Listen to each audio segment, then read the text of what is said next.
네, 반갑습니다. 하나님은 언제나 우리를 사랑하고 계십니다. 오늘 말씀 속에서 또 지금 이 예배 시간 속에서도 하나님은 우리를 지켜보시고 또 하나님께서 우리의 모든 일거수일투족을 다 보시며 우리의 머리카락까지 세시는 그런 하나님이시기 때문입니다. 오늘 드리지는 이 예배 속에서 진정 하나님의 뜻이 무엇인지를 찾는 저와 여러분이 되기를 주의 이름으로 축원합니다. 오늘 말씀의 제목은 영적 침체기가 오면이라는 주제로 제목을 한번 잡아봤습니다. 우리가 예배를 드리고 믿음 생활하는 이 신앙생활 가운데 때로는 우리가 영적으로 침체가 되는 그런 경우가 있습니다. 운동선수가 잘 나가는 운동선수가 있습니다. 요즘 프로야구나 프로축구 선수가 그렇죠. 손흥민 같은 선수도 마냥 잘 나가지는 않습니다. 그 득점왕을 하고 많이 잘했지만 그래도 그가 한 시즌을 보낼 때 전반적으로 봤을 때 슬럼프가 오기도 하고요. 때로는 뭐 골을 넣어야 되는데 골을 넣지 못해서 막 답답해하는 그런 모습도 보기도 합니다. 우리는 한결같다라는 얘기를 듣고자 하죠. 그렇지만 우리는 한결같지가 않습니다. 우리의 몸도 마찬가지고요. 우리의 영적인 신앙도 마찬가지라고 봅니다. 언제나 우리가 항상 잘하고 싶은 마음은 있죠. 또 하나님 앞에 우리가 정말 귀한 모습을 드리고 싶은 그런 모습도 있습니다. 그렇지만 우리가 우리의 뜻대로 되지 않을 때가 있죠. 또 우리의 몸도 지금 한여름에 너무 덥죠. 너무 무덥습니다. 저는 좀 걱정됩니다. 우리 장로님이 밖에서 일하실 때 또 쓰러지지 않을까 걱정이 좀 되기도 합니다. 왜냐하면 지금 제가 요즘 한 며칠간 바깥에서 잠깐 나갔다 와도 너무 덥더라고요. 그래서 보통 온열 환자들도 생기고 또 뭐 진볼인가요? 그 축제에도 많은 환자들이 생겨서 참 걱정이 많이 되죠. 우리가 이런 걱정들을 뭐 그냥 마냥 하는 건 아니에요. 우리의 몸도 어떨 때는 아프기도 하고요. 몸도 컨디션이 좋을 때가 있습니다. 근데 우리가 영적으로도 신앙생활을 할 때도 언제나 우리가 항상 같을 수가 없어요. 오르락 내리락 하는 거죠. 오늘은 내려갈 때, 침체될 때의 상황을 좀 살펴볼까 합니다. 본문의 내용의 말씀 우리가 좀 전에 읽었지만 오늘 예레미야라고 하는 그 선지자 또한 자신이 넋두리 하듯이 했던 말이 성경에 기록될 줄은 몰랐겠지만 그런 말이 또 자기가 항상 조금 침체되어 있는 그런 것을 우리가 좀 볼 수 있습니다. 우리가 영적인 침체기가 온다라고 할 때 우리의 생각을 제가 한번 표현을 해봤어요. 보면 영적인 침체 이것은 영적이 아닌 세상에 집착을 많이 하게 될 때 또 온다라는 겁니다. 우리가 알게 모르게. 또한 이런 부분이 내가 죄다라는 것을 인식하고 있지만 그냥 방치해 둠으로써도 이런 침체가 온다라는 거죠. 그러다 보니까 우리가 영적으로 갈급하게 되죠. 그걸 기근이라고 합니다. 그리고 영적으로 타락하게 되죠. 더 나아가서. 그래서 우리가 기도도 포기하게 되고요. 또 나중에 더 이게 영적으로 회복되지 않으면 하나님까지도 포기해버리는 그런 신앙인이 될 수도 있습니다. 우리는 언제나 세상에 집착한다. 세상에 유혹이 많이 있습니다. 당연하죠. 그래서 우리가 갈라디아서도 봐도 마지막에 보면 절제라는 게 있습니다. 절제, 열매 중에. 절제가 참 중요하죠. 유혹이 있지만 절제를 해야 되고요. 절제하지 못하면 그것이 죄라는 것을 알고 있지만 처음엔 인식을 하겠죠. 근데 그것을 그냥 방치해 두다 보면 이게 사이클이 순환이 되는 거예요. 방치하면 이게 죄일까?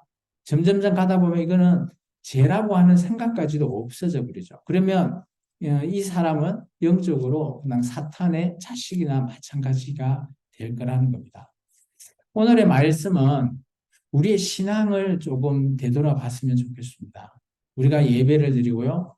말씀을 보고요. 그리고 기도를 할 때, 우리가 평상시와 좀 다르다.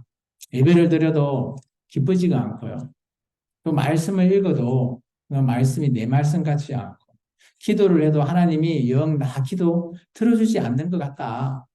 그럴 때 우리는 영적인 침체기다라고 한번 알람을 울죠. 그런 알람을 우리가 조금 잘 귀담아 들어야 됩니다. 이것은 영적인 알람이기 때문이죠. 그러면 오늘 우리가 이런 영적인 부분을 어떻게 하면 회복할까라는 것까지 살펴볼까 합니다. 저는 이렇게 표현했습니다. 우리의 마음을 다스려야 된다는 거죠. 좀 어떻게 보면 이 부분이 뻔한 소리일 수도 있겠지만, 오늘날 많은 사람들이 하나님 앞에 영적으로 침체됐을 때 강구하고 치유받고 회복하기를 원해야 되는데 그렇지 않다는 거죠. 그냥 많이 귀찮기도 하고 또 그런 부분이 힘드니까 그냥 방치해서 그냥 살아갑니다. 근데 그 끝은 뻔하다는 거죠. 영적으로 타락이 되고요. 바울이 이렇게 얘기했죠. 로마서에. 그죠? 제4선? 그 결과가 끝이 보이는 거죠. 사망이라는 거죠. 근데 그런 것을 가지 않기 위해서는 오늘 이 예레미야 20장 말씀을 우리가 조금 비유적으로, 비유는 아니지만 비유적으로 우리에게 한번 적용해 보면 어떨까 싶어서 이 말씀을 제가 서두에 꺼내 보았습니다. 그 말씀을 한번 돌아가 보겠습니다. 오늘 예레미야가 저주를 합니다. 자기의 생일을 저주하죠. 왜 태어났을까? 이유가 있을 거예요. 그러면서 내가 이 태어난 것, 이런 것들이 다 복이 아니래요. 그냥 저주라는 거죠. 그러면서 하나님이 그 당시에 태어났다라는 게 얼마나 귀해요. 지금 우리나라도 저출산으로 한 명 한 명이 정말 중요합니다. 아기 한 명 한 명 태어나는 것이. 그리고 아기가 태어났다는 것은 정말 부모님의 사랑으로 태어났기 때문에 정말 귀함을 받아야 될 몸들이죠. 그런데 그런 자기를 부인하고 저주한다? 참 이런 분이 예레미야다? 선지자다? 하나님을 말씀을 전하는 목회자다? 생각을 한번 해보신 적 있으신가요? 없죠. 근데 목회자도 사람이거든요. 저는 충분히 공감합니다. 그래서 이 부분을 어떤 사람은 예레미야에 관해 넋두리 한다 라는 형태로 얘기하고 있습니다. 그러나 내가 태어나지 않았으면 이 모습 안 보고 이런 형태 안 당해도 되는데 왜 하필 태어나서 이걸 내가 지금 이때 당하고 있을까? 그런 형태의 넋두리다라고도 얘기하고 있습니다. 왜냐하면 예레미야가 지금 고생하고 있거든요. 그래서 이런 예레미야의 이런 영적인 상황을, 현상과 원인을 우리가 조금 살펴볼 필요가 있습니다. 영적인 침체기가 왔다라고 할 때 자기 자신을 부인한다거나 그리고 자기의 있는 생일 저주라고 했지만 내가 안 태어났으면 더 좋았을 건데 왜 이렇게 고통을 나에게 줘? 나아가서 이런 것들이 다 부인되다 보면 하나님까지도 하나님 믿는 거 맞아? 내가 믿고 있는 사람인데 믿는 거 맞아? 그런 것까지 부인하게 된다라는 마치 욥이 그죠? 욥의 세 친구와 얘기할 때 욥이 그렇게 고통을 당했잖아요. 자기의 생일을 저주했을 때부터 자기 친구가 논쟁이 벌어지잖아요. 그럴 때 욥의 교만함이 나오는 거죠. 인간은 아무리 의인이다라고 말해도 인간 안에 있는 죄성으로 말미암아 교만함이 있다라는. 근데 정말 욥이 힘들고 감당하기 어려웠던 내용이 뭡니까? 자기 친구들의 비아냥거리 그런 것이 아니었어요. 하나님을 아무리 찾아도 하나님이 응답이 없는 거예요. 평상시는 하나님께서 응답을 주셔서 하나님과 늘 교제하는 사람이었는데 하나님이 응답을 주시지 않다 보니까 너무 답답한 거예요. 마치 이런 부분이 영적인 갈급함이죠. 더 나아가서 이런 것들을 아무리 응답이 없다고 포기해버린다면, 방치해둔다면 우리는 그냥 영적으로 타락하는 길로 걸을 수밖에 없는. 근데 이런 영적으로 갈급함과 기근이 있을지라도 우리는 붙들어야 될 게 있습니다. 그게 뭘까요? 바로 하나님이죠. 하나님과 늘 교제는 끊으면 되지 않다는 거죠. 성경에서 죽음을 이렇게 표현합니다. 하나님과 나의 관계가 내가 죽는 게 아니고요. 칼에 맞아 죽는 게 아니고요. 하나님과 나의 관계가 끊긴 상태를 죽음이라고 표현하고 있습니다. 그래서 지금 제가 얘기하는 것은 그것을 끊지 않고 계속 이어라는 거예요. 교제의 관계를 유지하라는 겁니다. 그러면 이런 영적인 침체의 원인이 있을 겁니다. 각 사람마다 원인이 있을 거예요. 오늘 예레미야의 원인은 크게 한 두 가지 요인이 있습니다. 첫 번째는 환경적인 요인이 있을 거예요. 두 번째는 자신의 내면적인 요인이 있습니다. 우리가 말씀을 통해서 한번 살펴보겠습니다. 환경적인 요인입니다. 1절에서부터 6절의 말씀입니다. 우리 같이 한번 읽어볼까요? 임멜의 아들 제사장 바스울은 여호와의 성전의 총감독이라 그가 예레미야의 이 일을 예언함을 들은지라 이에 바스울이 선지자 예레미야를 때리고 여호와의 성전에 있는 베냐민 문 위층에 목에 씌우는 나무 구랑으로 채워두었더니 다음날 바스울이 예레미야를 목에 씌우는 나무 구랑에서 풀어주매 예레미야가 그에게 이르되 여호와께서 내 이름을 바스울이라 아니하시고 마굴 밉삽이라 하시느니라. 여호와께서 이와 같이 말씀하시되 보라 내가 너로 그들이 그들의 원수들의 칼에 엎드러질 것이요 내 눈은 그것을 볼 것이며 내가 온 유다를 바벨론 왕의 손에 넘기리니 그가 그를 사로잡아 바벨론으로 옮겨 칼로 죽이리라. 내가 또 이 성읍의 모든 부와 소득은 그 모든 기중품과 유다 왕들의 모든 보물을 그 원수의 손을 넘기리니 그들이 그것을 탈취하여 바벨론으로 가져가리라. 마지막이요. 바스울아 너는 내 집에 포로되어 옮겨지리니 내가 바벨론에 이르러 거기서 죽어 거기 묻힐 것이라. 너와 너의 거짓 예언을 들은 내 모든 친구도 그와 같이 하셨느니라. 아멘. 오늘 바스울이라고 하는 어떻게 보면 지도자입니다. 여기서 보면 총감이라고 하죠. 성전의 총감, 총감독관 이렇게 보시면 됩니다. 오늘 예레미야의 환경적인 요원은 이렇습니다. 바스불이 예레미야가 싫은가 봐요. 그래서 예레미야를 때리고요. 그리고 여기는 고랑이라 하는데 우리 혹시 조선시대 보면 감옥에 갇힐 때 큰 칼 차죠. 이렇게 목에. 그걸 생각하시면 됩니다. 그것을 사고 하루 동안 그나 옥에 가둬놔 버립니다. 예레미야가 이런 것을 상황을 참 좀 황당했을 수도 있어요. 평상시 예레미야를 물론 뭐 죽이려고 말은 많이 했지만 실제적으로 행동으로 옮긴 적은 이분이 처음이죠. 예레미야가 당했다라는 거죠. 그런 예레미야가 이런 환경적인 요인을 통해서 그래도 하나님의 말씀이 예레미야에게 임하게 됐죠.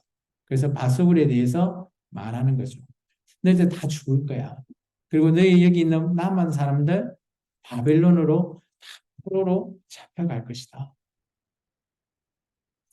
예레미야는 아무 잘못이 없어요. 우리가 영적으로 침체될 때 우리의 잘못은 별로 없습니다. 환경적인 요인. 그런데 환경에 의해서 우리가 그런 요인의 영향을 받는 거죠. 예레미야가 맞아야 되나요? 하나님의 선지자인데 예레미야가 뭐 감옥에 갇혀야 될까요? 오늘 여기 있으신 분 경찰이 와서 수갑 쳐서 감옥에 하루 갇혀 놓으면 얼마나 억울할까요? 내가 뭔 짓을 했는데 내가 잘못한 것도 없는데 라고 말하지 않을까요? 마치 그런 상황이에요. 그런 예레미야가 뭐 이런 상황을 처하다 보니까 참 그 갇혀서 하루 동안 무슨 생각을 했을까요? 저는 이런 생각을 했다고 봅니다. 첫 번째, 혹시 내가 왕따인가? 나를 둘러싸고 있는 모든 이 나라 사람들이 나를 왕따 시키나? 나를 그냥 유령 취급해버리나? 뭐 그런 형태의 생각을 하지 않았을까요? 그래도 예레미야는 하나님과의 이 교제의 끈을 붙듭니다. 그래서 하나님의 말씀을 선포하죠. 아, 그래도 나는 사명자야. 하나님의 사명자로서의 역할을 감당해야 되겠구나. 라고 예레미야는 생각하고 있습니다. 우리가 영적으로 환경적인 요인으로 우리가 많이 힘들 때가 있습니다. 매번 드리는 예배가 매번 똑같지 않을 수도 있어요. 특히 또 날씨가 무더우면 그죠? 예배 드리는 거 쉽지 않아요. 그리고 집중하기도 쉽지 않습니다. 또 과연 하나님의 말씀이 과연 나의 말씀일까? 이게 적용받기도 쉽지 않을 때가 많아요. 그럴 때 우리는 꼭 생각해야 됩니다. 나는 하나님과 내가 어떤 관계다? 그걸 꼭 기억해야 됩니다. 여기서 사명은 저 같은 목회자 사명자만 사명자가 아니고요. 여러분 모두가 다 하나님의 사명을 다 받으신 분들이에요. 왜냐? 여러분이 다 예수님과 언약을 맺으신 분이잖아요. 그렇기 때문에 여러분은 다 예수님의 사명을 다 감당하시는 분이에요. 그게 뭐가 됐는지는 모르겠지만 어떤 거는 개인적으로 다르겠지만 그래도 여러분은 하나님의 사명자로서 오늘 하나님과의 그 끈을 놓으시면 안 된다는 거죠. 두 번째 요인은 내면적인 부분입니다. 이 부분은 조금 어렵습니다. 우리도 외형적인 부분에 문제가 있으면 해결하기가 쉽지만 우리 자신에게 문제가 있으면 이걸 변화시키고 고친다라는 것 쉽지가 않은 거예요. 오늘 그 내면적인 부분을 오늘 한번 말씀을 읽어볼까 합니다. 우리 7절에서부터 13절까지입니다. 같이 한번 읽어보겠습니다. 여호와여 주께서 나를 권유하심으로 내가 그 권유를 받았으며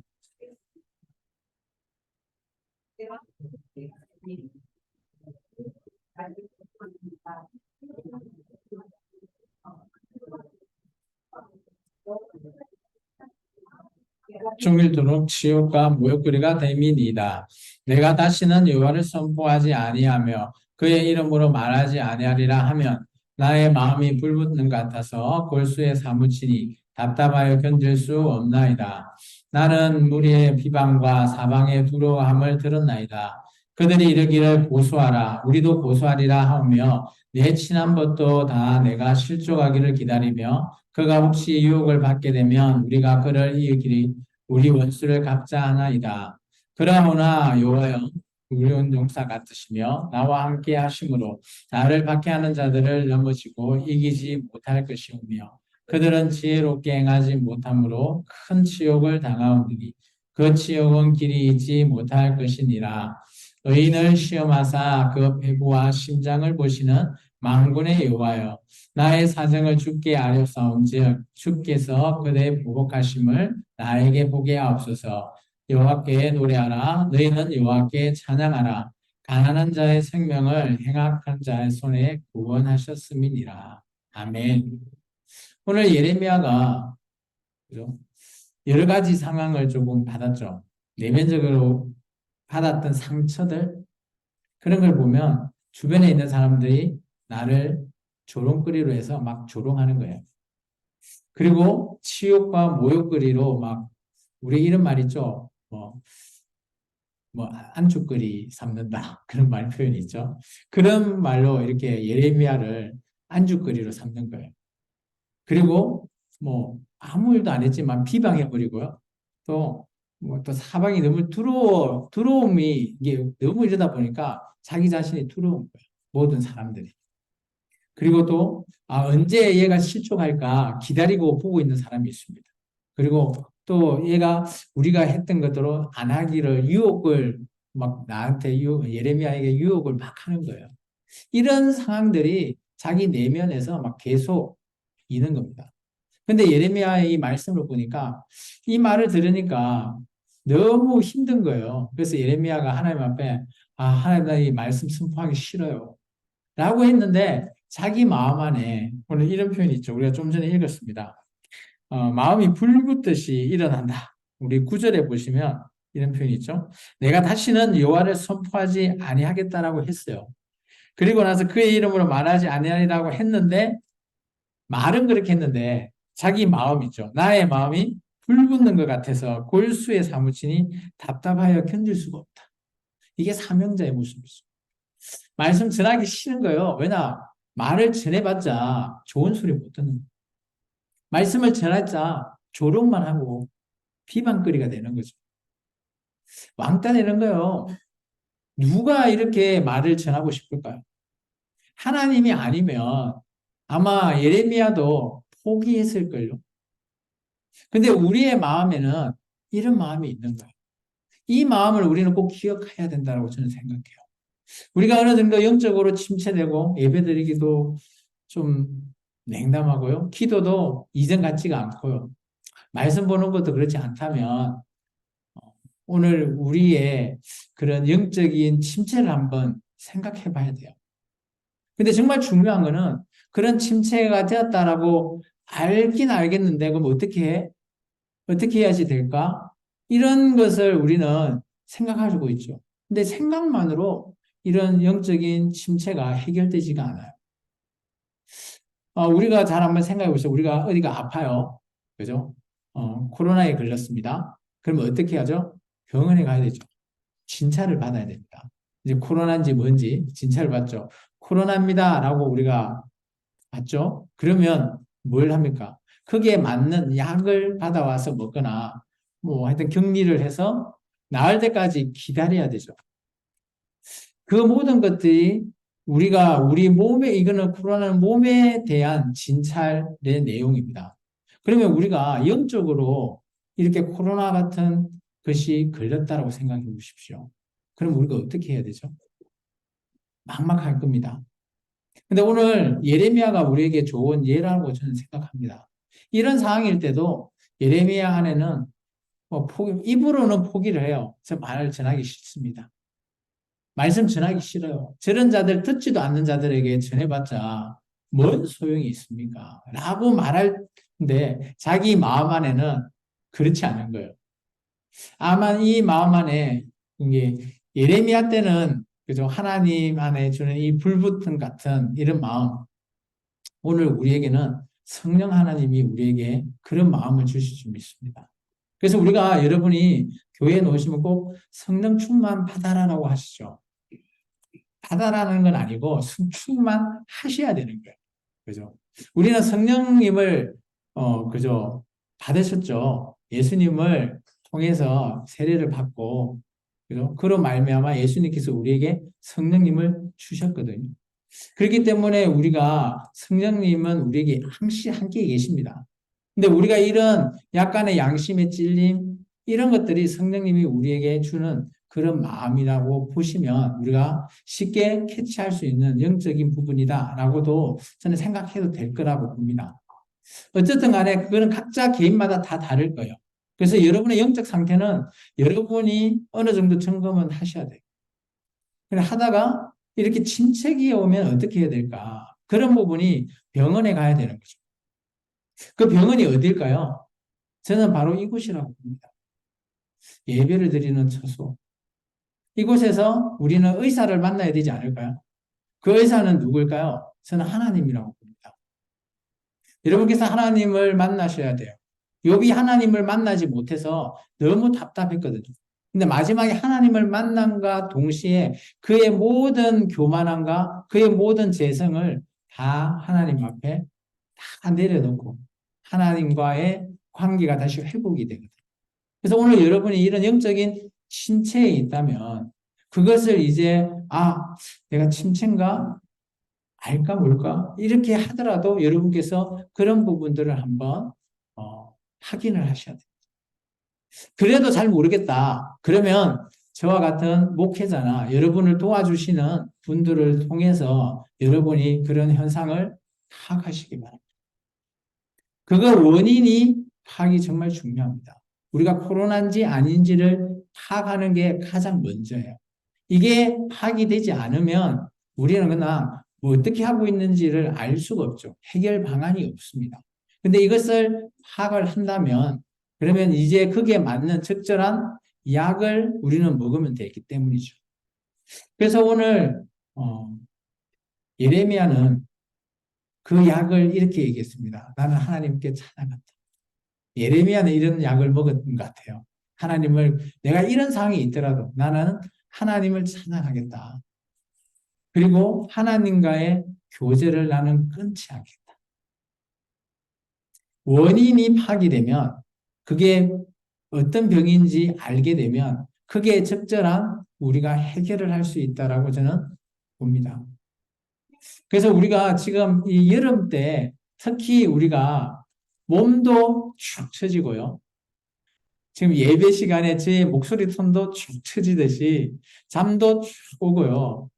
그래서 영적인 상태도 떨어진 걸로 저는 생각합니다. 그렇지만 우리가 붙들고 있어야 될 거는 꽉 붙드셔야 돼요. 이걸 놓으면 우리는 모든 것들이 다 없어져 버려요.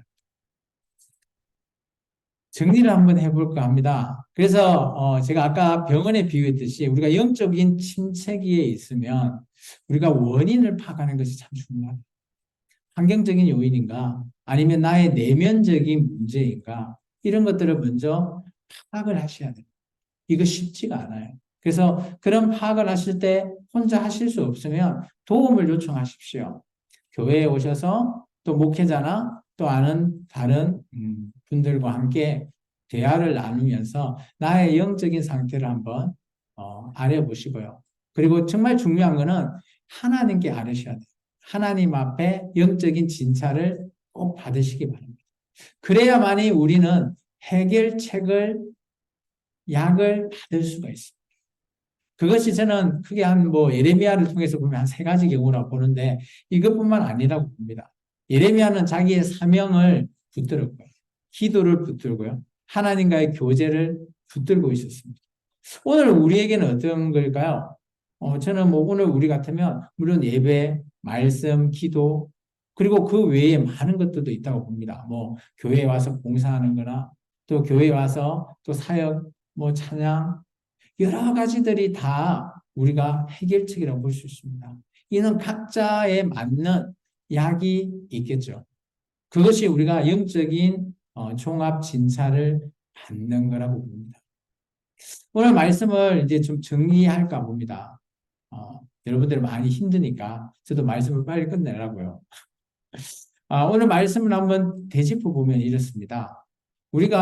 언제나 우리는 다운될 수가 있어요. 기분이 다운될 수도 있고요.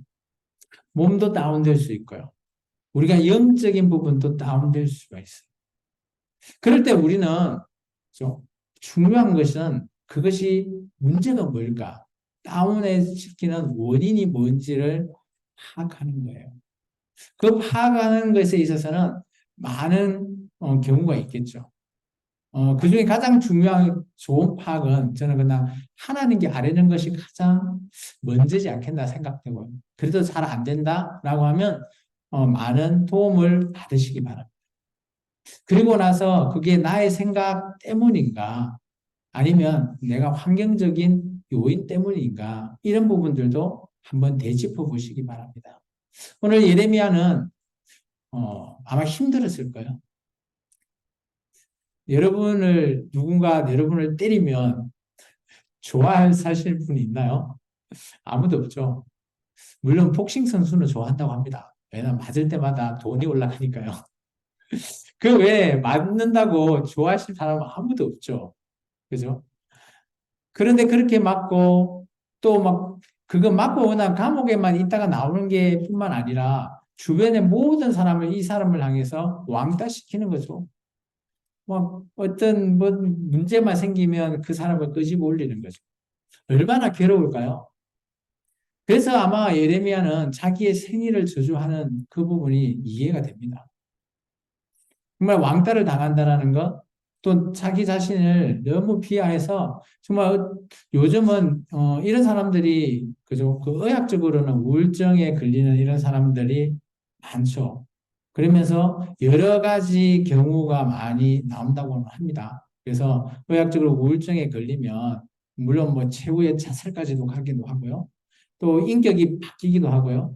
여러 가지 경우들을 많이 요즘 사례들이 나오기도 합니다. 최근 들어서 뉴스 보니까 좀 깜짝 놀란 게 있어요. 묻지마, 폭행도 아니고 칼부림? 이 정도죠. 지하철도 못할 것 같아요. 그죠? 좀 그런 거 보면 그런 부분에 물론 그걸 범행을 했던 사람들을 잘 살펴보면 원인은 있을 겁니다. 어쨌든 간에 묻지 마라는 것은 없을 것 같아요.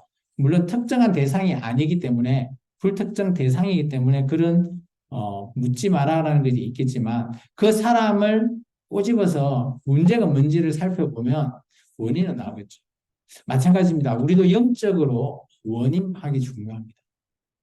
나는 침체되지 않았어. 예, 가장 좋습니다. 여러분은 언제나 성령 충만하시기 바랍니다. 근데 내가 혹여나 좀 다운이 됐다라고 생각하시면 영적인 종합 진찰을 한번 하다 볼까? 한번 생각해 보시기 바랍니다. 가장 중요한 것은 하나님을 만나는 것.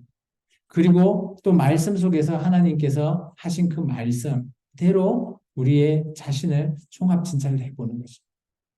그리고 그 문제에 대한 약을 받으시기 바랍니다.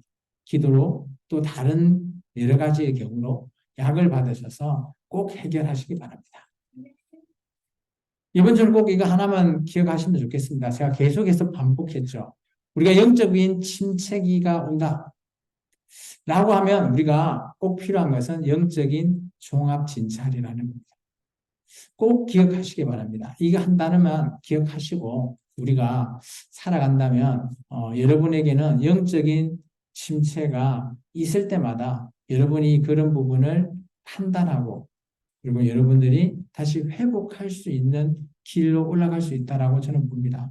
그래서 하나님 앞에 침체 종합 진찰을 통해서 우리의 침체를 다시 한 번 더 업할 수 있는 회복할 수 있는 길, 그 길을 여러분은 만나시기를 주의 이름으로 축원합니다. 기도하겠습니다. 주님 감사합니다.